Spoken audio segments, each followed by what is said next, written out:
Dito ako sa Zoom meeting. So, naka 11 times na to, no? Pero ang linaw pa rin ng kanyang quality. Alright, so in this video, i-check naman natin tong bagong webcam na nabili natin from eMeet. And ang nagandaan ko sa webcam na to, no?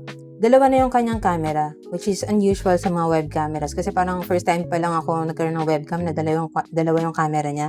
And then aside from that, 4K na yung kanyang resolution, so clear. And then meron na rin siya autofocus na ability dito. Tapos, meron pa siyang zoom at up to 11 times zoom na feature, no? So, pwede ka makapag-zoom. Ayan. Tapos, meron pa siya dito yung remote, oh. So, kung yung mga features niya gusto mo i-control, kahit di mo na buksan yung mismong app niya, pwede na via this remote. Meron na rin siyang free na, para siyang privacy cover. Ayan. So, kung di mo siya gagamitin and then nakamount siya dun sa monitor ng laptop or PC mo, ayan, pwede mo siyang takpan para sure ka na wala nagsispy sa'yo. Then, syempre, andyan din yung kanyang manual. Yan, para guide natin kung paano siya gamitin.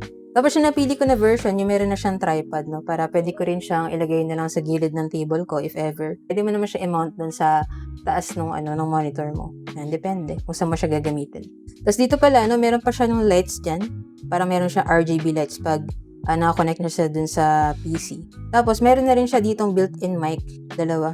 And noise cancelling na rin yung kanyang built-in mic. Kung wala kayong ginagamit na noise cancelling mic, pwede nyo siyang gamitin na option. Try natin siya sa aking PC dito sa kwarto ko. And check natin yung kanyang quality. Kasi ginagamit ko na webcam before, no? Okay naman din yung quality niya. However, HD lang kasi ito. So, 1080p yung kanyang max resolution. So, nag-upgrade na ako dito sa eMeet na merong 4K na resolution. Tapos, autofocus pa siya. Maganda pa dito, no? Plug and play na siya. So, pagka sinaksak mo siya sa USB port ng PC mo, gusto na siyang gagana. Hindi ka na mahirapan. Yan, as you can see right now, no? Nandito ako sa Zoom meeting. So, parang real life usage to, no? Gamit natin right now yung eMeet dual camera. Yan. So, try natin siya i-zoom in using yung remote. Yan, i-zoom in siya. And then, pwede rin i-zoom out. And then, yung zoom in niya is up to 11 times. Yan. So, naka 11 times na to, no? Pero, ang linaw pa rin ng kanyang quality. Then, zoom out natin uli. Dito sa mismong, sa mismong remote niya, pwede mo nang i-mirror yung camera. Hindi ka na mahirapan. Tapos, meron din siya dito mga filters na available.